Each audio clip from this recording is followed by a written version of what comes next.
आजकाल वास्तुविज्ञानाची प्रथा आहे, पण वास्तूविषयी पुस्तकं वाचून सगळे वास्तुशास्त्री बनले. आणि वास्तुशास्त्री इथपर्यंत तर ठीक आहे, पण वास्तूच्या नावाखाली लूटशास्त्री बनलेत. हा दोष आहे, तो दोष आहे, हा दोष आहे, भ्रम टाकून देतात आणि हजारो रुपये लुटतात.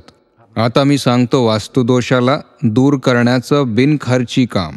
विनाशुल्क तर नाही, 2-5 रुपये खर्च होतील बस. हळद, लक्षात राहील अशी वस्तू आहे कुंकू, गंगाजल, गोमूत्र आणि अत्तर. 5 वस्तू झाल्यात. याचं मिश्रण केलं. त्या मिश्रणाद्वारे तुम्ही स्वस्तिक बनवलं. रेष ओढली तर पूर्वेकडून पश्चिमेकडे, उत्तरेकडून दक्षिणेला रेष ओढली आणि बरोबर मधोमध रेषा जुळवा. मग त्यांच्यावरच्या बाजू जी इथे आहे अशा प्रकारे ही दिशा राहील.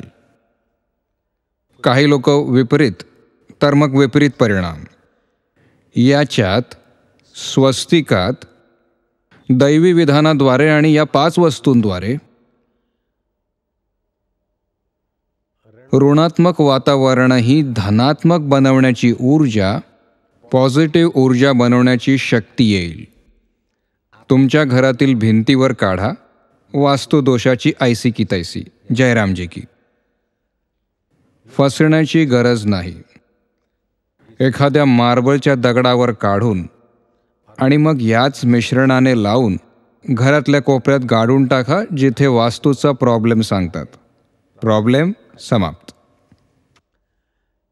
तुम्ही तुमच्या जिथे ध्यान भजन करता तिकडे असं स्वस्तिक खेचून आसन ठेवून ध्यान भजन कराल, भरभराट होईल. तुम्ही ज्या पलंगावर झोपता त्या पलंगाखाली असं स्वस्तिक बनवून कपड्यावर किंवा फरशीवर जिथे जसं अनुकूल वाटतं तुम्हाला ऊर्जादायक स्वस्तिक मदत करेल.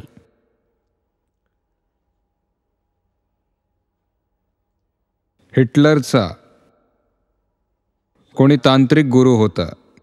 त्याने स्वस्तिकाचा लाभ घेण्यास त्याला सांगितलं होतं.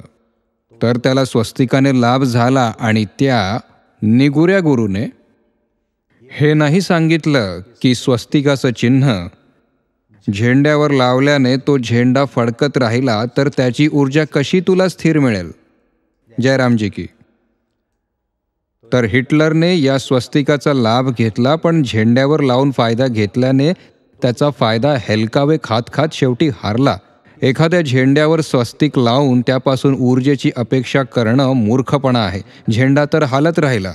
जयरामजी की. त्याचं सिम्बॉल बनलं होतं स्वस्तिक हिटलरचं. तर हा ऊर्जा प्रदायक आहे. ओमकारचं दर्शन, स्वस्तिकाचं दर्शन उल्हास आणि ऊर्जा प्रदायक आहे.